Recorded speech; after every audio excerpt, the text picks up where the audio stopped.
Students, आज हम galvanometer का रेजिस्टेंस फाइंड करना चाहते हैं हाफ डिफ्लेक्शन मेथड की मदद से, और साथ ही हम गैल्वेनोमीटर के लिए फिगर ऑफ मेरिट और full scale deflection current find करना चाहते हैं। तो इस एक्सपेरिमेंट के लिए हमें जिन एपरेटस की जरूरत होगी वो है एक गैल्वेनोमीटर जिसका हमें रेजिस्टेंस फाइंड करना है, जिसका फिगर ऑफ मेरिट और फुल स्केल डिफ्लेक्शन करंट हमें फाइंड करनी है। साथ ही एक battery, one high resistance box जो 0 से 10,000 ओम का होगा, और एक और रेजिस्टेंस बॉक्स जो 0 से 200 ओम रेंज का होना चाहिए। साथ में 2 वन वे कीज की हमें रिक्वायरमेंट होगी। हम इसका सर्किट डायग्राम समझते हैं। हमने एक बैटरी को की के साथ, उसे रेजिस्टेंस बॉक्स और गैल्वेनोमीटर के साथ में जोड़ दिया। अभी देखिए ये हमारा सर्किट का एक पार्ट है जो ये वाला रहा, ठीक है। तो यहां पर गैल्वेनोमीटर और ये रेजिस्टेंस बॉक्स आपस में सीरीज में हैं और बैटरी से जुड़े हुए हैं। इसी सर्किट का दूसरा पार्ट जिसमें हमने गैल्वेनोमीटर के पैरेलल में एक रेजिस्टेंस बॉक्स लगाया है जिसका रेंज कम है, इसे हम शंट रेजिस्टेंस बॉक्स भी कह सकते हैं। ये हाई रेजिस्टेंस बॉक्स है, ये शंट रेजिस्टेंस बॉक्स है, ठीक है। तो हम इस गैल्वेनोमीटर का हाफ डिफ्लेक्शन मेथड की मदद से रेजिस्टेंस फाइंड करना चाहते हैं। अब हम इसके कॉन्सेप्ट को समझते हैं। शुरुआत में हमने इस की को क्लोज किया और इसे ओपन रखा, ठीक है। तो जब ये की ओपन होगी, इस वाले सर्किट के पार्ट में करंट फ्लो नहीं हो रहा है, करंट केवल यहां से फ्लो हो रहा है जो रेजिस्टेंस बॉक्स आर और गैल्वेनोमीटर से होके पास आउट हो। माना ये करंट I1 है बेटा, तो इस सर्किट का रेजिस्टेंस कितना हुआ, R प्लस G, और इस सिचुएशन में जब K1 क्लोज है, K2 ओपन है, सर्किट में फ्लो होने वाला current E divided by R plus G होगा। ओके, माना कि इस करंट I1 के लिए गैल्वेनोमीटर में जो डिफ्लेक्शन आया, जो डिविजन्स आए वो थीटा थे, तो हमने थीटा डिफ्लेक्शन के लिए I1 को K टाइम्स ऑफ थीटा लिख सकते हैं, और ये हमारे पास में हो गया E divided by R plus G। ये हमारा इक्वेशन 2 हुआ। अब इसके सेकंड पार्ट के लिए हम K1 और K2 दोनों को क्लोज कर देते हैं। ओके, तो अब सर्किट का रेजिस्टेंस, टोटल रेजिस्टेंस भी चेंज हो गया, इसलिए सर्किट में फ्लो होने वाला टोटल करंट भी चेंज होगा।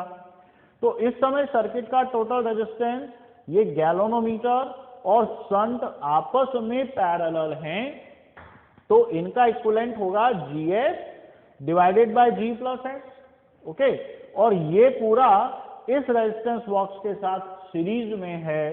तो इस सिचुएशन में जब K1 और K2 दोनों क्लोज हैं, तब सर्किट का टोटल रेजिस्टेंस हमारे पास में R total equal to R plus GS divided by G plus S होगा।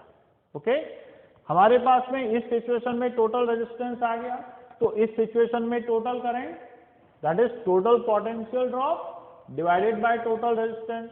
तो टोटल पोटेंशियल ड्रॉप सेल का EMF है बेटा, तो E divided by this total resistance. यहां पर हमने LCM लिया, ये फ्रैक्शन ऊपर आ जाएगा, तो E times of G plus S divided by RG plus RS plus GS। Okay, ये हमारे पास में हुआ इक्वेशन 4। ध्यान रखना, ये सिचुएशन हमने तब अराइव किया है जब शंट की वैल्यू को इस तरह से एडजस्ट किया कि गैल्वेनोमीटर में डिफ्लेक्शन पहले से हाफ हो गया। अब हम डिफ्लेक्शन की डिग्रीज मेजर नहीं कर सकते, तो यहां पर हम नंबर ऑफ डिविजन्स काउंट करेंगे। फॉर एग्जांपल, इस सिचुएशन में जब K1 क्लोज था, K2 ओपन था, माना नंबर ऑफ डिवीजन 30 थे, तो इस वाले सिचुएशन में नंबर ऑफ डिवीजन 15 लेने होंगे। दूसरे ऑब्जर्वेशन में फिर हमने यहां से कुछ और वैल्यू लिया, मानो कि उस समय 28 डिवीजन था तो उसका हाफ डिफ्लेक्शन हमें 14 डिवीजन, इस तरह से वैल्यू को एडजस्ट करेंगे। तो देखिए यहां तक हमारे पास में इस सिचुएशन में सर्किट का टोटल करंट I1 डैश आ गया। अब समझना बेटा, ये गैल्वेनोमीटर और शंट आपस में पैरेलल हैं, तो इसका मतलब इस पर पोटेंशियल ड्रॉप, इस पर पोटेंशियल ड्रॉप सेम होगा। तो हमने उस मेथड से I2 निकाल लिया, जहां पर I2 क्या है, इस गैल्वेनोमीटर में फ्लो होने वाला करंट। हमने सिंपल सा कॉन्सेप्ट लगाया कि गैल्वेनोमीटर पर पोटेंशियल ड्रॉप I2G, शंट पर potential drop I1 dash minus I2 times of S. इसको आप सॉल्व करेंगे तो I2 equal to ES divided by RG plus RS plus GS हमें मिलेगा। काफी सिंपल सा कैलकुलेशन है। अब इस करंट ने हमें गैल्वेनोमीटर में हाफ डिफ्लेक्शन दिया है, ठीक है, तो इसको हमने लिख दिया K times of theta by 2 और इसको इक्वेट कर दिया इस वाली वैल्यू से, ठीक है। ये हमारे पास में हुआ इक्वेशन 5। तो अब इक्वेशन 2 से K थीटा का वैल्यू जो E divided R plus G है, इक्वेशन 5 से K थीटा का वैल्यू जो कि twice of ES divided by RG plus RS plus GS है, आपस में कंपेयर कर दिया। मतलब इक्वेशन 2 से भी हमने K थीटा का वैल्यू लिया और इक्वेशन 5 से भी K थीटा का वैल्यू लिया। सिंपल सा अलजेब्रा लगाएंगे, क्रॉस मल्टीप्लाई करेंगे, E से E कैंसिल आउट होगा, क्रॉस मल्टीप्लाई ट्रांसपोजिशन करेंगे तो हमें गैल्वेनोमीटर का रेजिस्टेंस बेटा RS divided by R minus S मिला। यहां पर हम एक कंडीशन यूज लेते हैं कि अगर हमारे पास में R क्या था, हाई रेजिस्टेंस बॉक्स, अगर कैपिटल R का वैल्यू इसके कंपैरिजन में बहुत ज्यादा है तो हम इसको गैल्वेनोमीटर के रेजिस्टेंस को लगभग शंट के रेजिस्टेंस के इक्वल मानते हैं, लेकिन हम हमारा एक्सपेरिमेंट इससे ही करेंगे। अब दूसरा आता है figure of merit. Figure of merit क्या है, गैल्वेनोमीटर के यूनिट डिवीजन को कवर अप करने के लिए, मतलब current required for unit division, that is called figure of merit.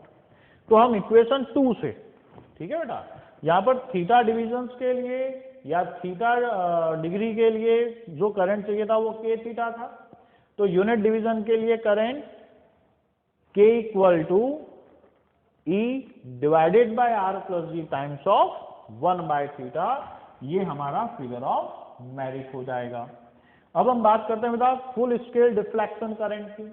तो फुल स्केल डिफ्लेक्शन करंट मतलब गैल्वेनोमीटर के जितने भी डिवीजन हैं, जैसे ये 0 है, ये 30 है, तो इस पूरे डिवीजन के लिए, इस पूरे डिफ्लेक्शन के लिए जो करंट होता है उसे फुल स्केल डिफ्लेक्शन करंट कहते हैं।